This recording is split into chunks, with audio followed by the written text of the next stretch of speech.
On this special edition of Lexington Now, voting in Fayette County, police graduation, and where to show you care.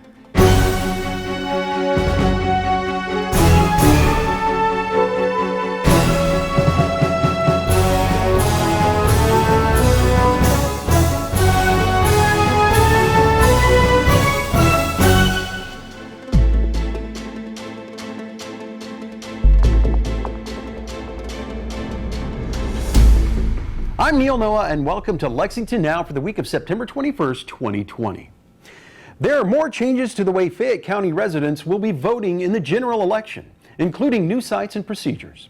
We were there for the announcement. Primarily here to talk about today is locations for in-person voting and locations of our drop boxes for our ballots. I first want to say, get the easy stuff out of the way. The drop boxes we've purchased are heavy gauge steel, will be bolted to the ground in their various locations.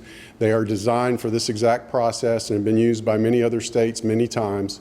So I'm very confident in their ability to handle the job. We'll have them located under surveillance as well, so we'll be secure. I think the public will have a lot of relief knowing that there will be 6 of these deployed throughout town where you can drop your ballot. I know there's a lot of concern about the post office being able to handle the capacity that we're about to throw at them.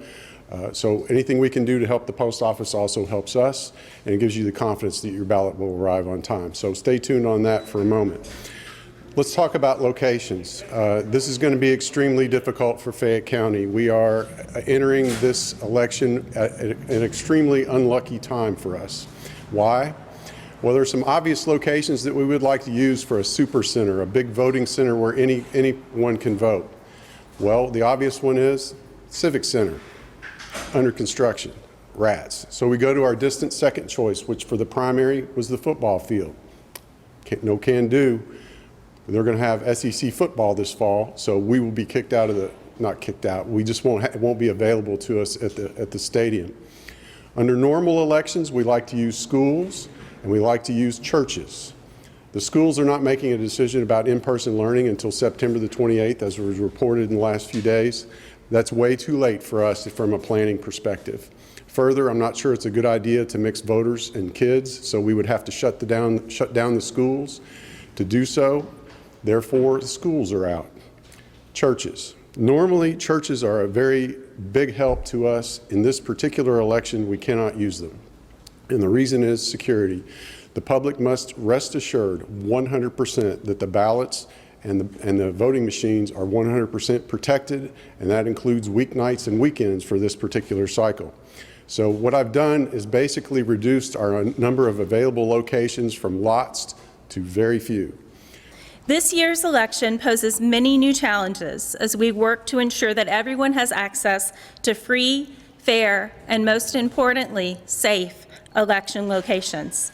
To that end, I am pleased to share that the Lexington Public Library's Board of Trustees unanimously voted to allow our Beaumont, Tates Creek, and Northside branches to share as polling locations for the extended early voting from October 13th through Election Day on November 3rd. I want to commend the library staff for their work to accommodate voting while maintaining library services for our customers. Our team is dedicated to our community, and I am proud that we will be able to help all members of this community to exercise their right to free and fair elections in this important year for our democracy. Thank you. We're going to borrow 2 sites from the city. Would you like to announce them, or do you want me to? Okay. We're going to use the Senior Center again. This time we'll be in their multi-purpose room in the back. It's a much bigger space. Won't be a by appointment this time. It'll just be a normal voting location. Next, we have the Dunbar Center on Upper Street. That will also be a location for us. Finally, I've made an agreement with the Bluegrass Community and Technical College system to use their Leestown campus. They have a conferencing facility there. If you map these in your mind, you will see that there's more or less a 5-point star pattern around the edge of the city almost at the compass points that would be appropriate. And there's one right in the middle of the city at the Dunbar Center. We are fortunate that it worked out this way because there really aren't any other locations that I could get that are secure, ADA accessible with lots of parking and all the other needs that we have, including security. Monday through Friday, you'll be able to vote from 8:30 to 4 p.m. On Saturdays, we're going to open those hours as well, 9 to 1 on Saturdays. That is true for all the weeks from October 13th to the day before Election Day. And then, of course, on Election Day, we do 6 a.m. to 6 p.m. We will have folks stationed at the drop boxes on Election Day at 6 p.m. It'll look just like a poll. So the last, right at 6 o'clock, the door's locked, and whatever's in that box is what we count.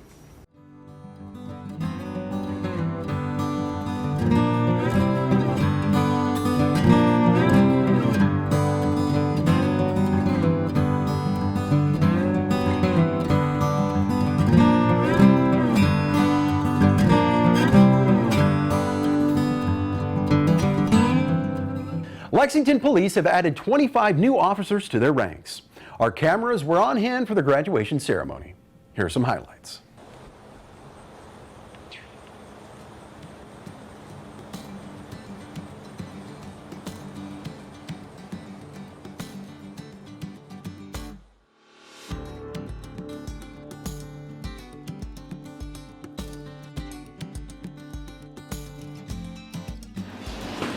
Today is the day, right?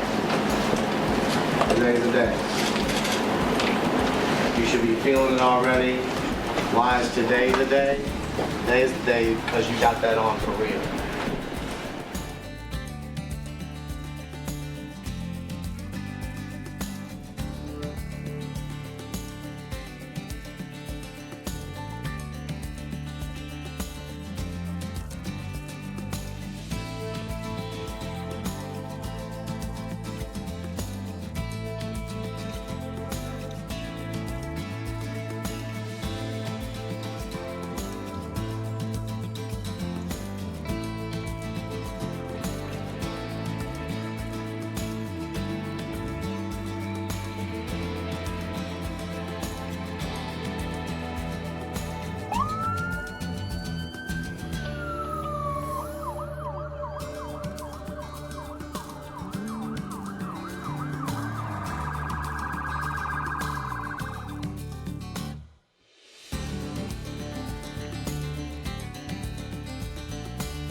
Change the culture.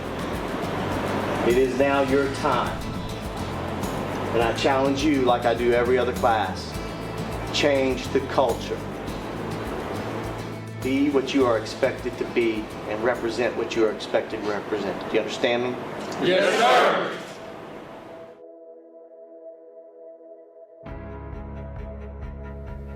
This is a job that cannot be done alone. This is a job that in order for you, we, to be successful, these officers need their families and friends.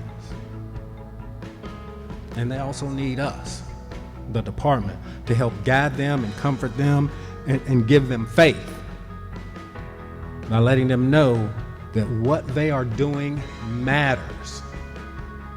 And if nobody's told you, and if you've heard differently, let me tell you that policing matters. To be sure, these are difficult times. But police are no strangers to difficult times. We are in a time that requires patience, tolerance, and discipline more than ever. Times often change. What's in style today may be out of style tomorrow. But there's a saying that in matters of style, you go with the current. But in matters of substance, you stand like a rock. The very foundation, the very rock of policing is built on justice. And that's the substance we must maintain. And when you take the oath, from here on, you'll be guardians of justice. 24 hours a day, 7 days a week. You are recognized as someone who can be trusted. You are the person citizens call in the most difficult hours of their lives. Will you please stand and raise your right hand, and at the end I will ask you to respond, I do. I do solemnly swear that I will support the Constitution of the United States and the Constitution of this Commonwealth, and be faithful and true to the Commonwealth of Kentucky so long as I continue a citizen thereof. And I will faithfully execute to the best of my ability the office of police officer according to the law. And that I possess the qualifications required by statute and ordinance. Please respond, I do. I do. Congratulations.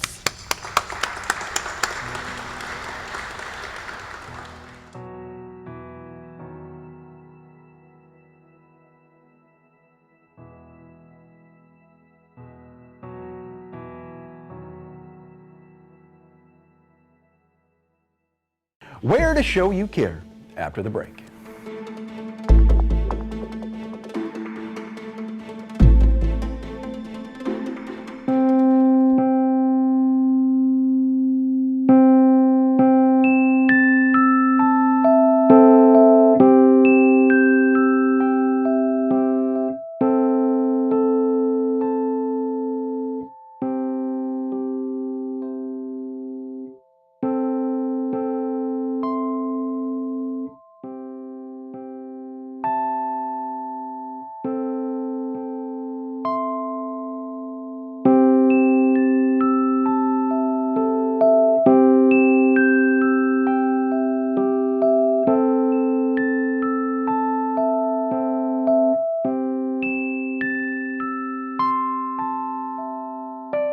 Please wear a mask. Please wear your mask. Please wear a mask. Please wear a mask. Please wear a mask.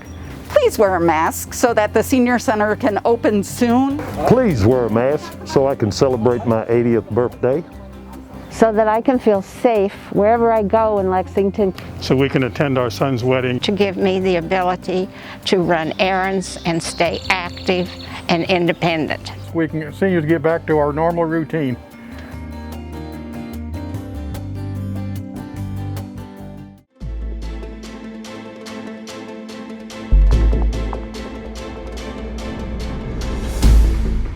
Welcome back to Lexington Now. The Downtown Lexington Partnership has added a new initiative to help slow the spread of COVID-19. Laura Farnsworth explains.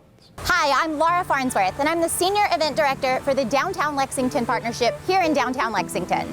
We are very excited to be getting ready to launch a new initiative in downtown Lexington. It's called Where to Show You Care. It's presented by our friends at Humana Health Insurance, and it's a masking campaign. So as we all know, masks are very important to help reduce the spread of the coronavirus.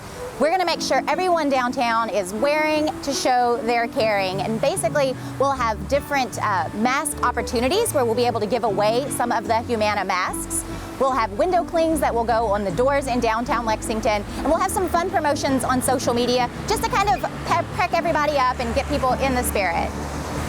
Of course, all of our restaurants, merchants, retail, really everybody downtown has come together as the downtown community to make sure our guests feel safe when they're here, whether it's working, shopping, playing, having dinner, seeing a film at the Kentucky Theater. Everyone's really gone above and beyond. Of course, reduced capacities in our bars and restaurants, a lot of great outdoor seating. Several venues have even expanded into the streets in a very safe way with barricades, but it's given everyone more space to have tables and enjoy that downtown experience.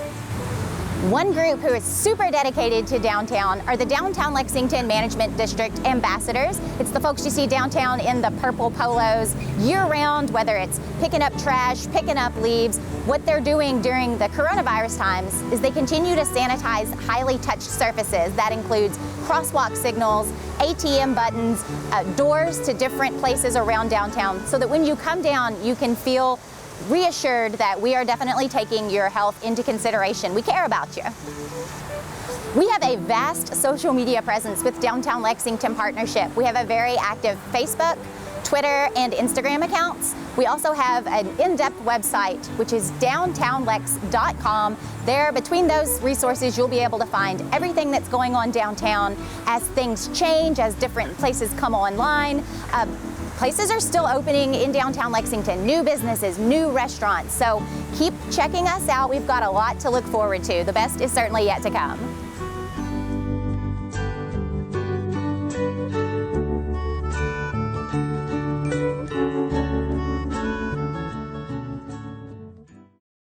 Partners for Youth has officially released its school year I Do list. And Angie Green-Hampton tells us what it's all about. What we do is we compile a list of programs that are happening during the after-school hours. The program list is provided to us by our community partners and program providers.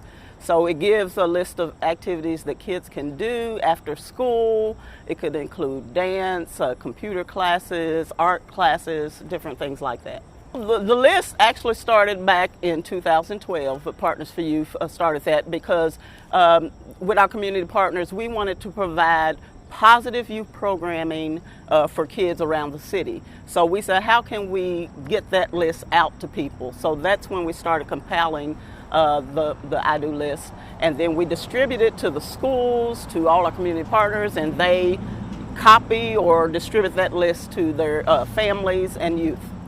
Well, Partners for Youth started in 1995 after the accidental shooting of an African-American male by a white police officer. And the community came together and met with Pam Miller, and she said, we need to provide some positive youth programming for youth. So the mission of Partners for Youth is to provide positive youth programming, prevent juvenile delinquency through collaboration and capacity building. And that's where our community partners and program providers come in. So that's pretty much how the list got started. Unfortunately, we weren't able to get our spring break and summer program list out, but people are always emailing us going, hey, when is your list coming out? Because right now during this, these months of COVID, parents are really looking for things for their kids to do.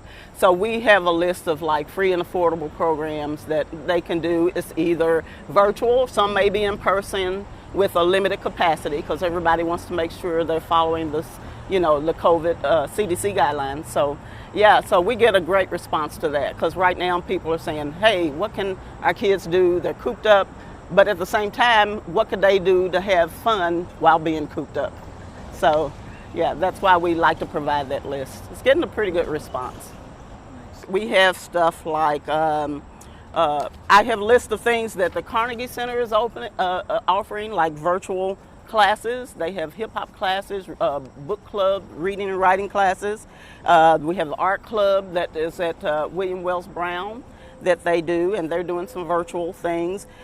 We have A Chance to Dance is offering some virtual and in-person classes after school. So our complete list has a whole list of activities all across town. The Lexington Public Library, of course, is, they're offering some virtual classes, after school programs. So that's just really a great thing that people can still do. Well, they can find the list on our website. It's www.partners4youth.org, and it has the complete list. The only eligibility is that you have kids anywhere from elementary to high school that want to be involved in some after-school programs. So, as I stated, some of them are free, some of them are pretty affordable list of programs that are going on around the city. We're looking forward to just providing more activities for the youth, and look us up at partnersforyouth.org. You can learn more at partnersforyouth.org. Most meetings at City Hall are now in a virtual format, and we are bringing many of these meetings to you live. Check out our website for the most accurate and up-to-date coverage of city business. We're here to keep you up to date on how the city is handling the pandemic via our official COVID-19 response site. Simply click on the banner at the bottom of our homepage. That's all for now, but as always, you can keep up with us on social media, check out the latest traffic updates on Twitter at LexRex, or catch our live traffic cams at lexingtonky.gov. For all of us at Lex TV, I'm Neil Noah, and that's it for now.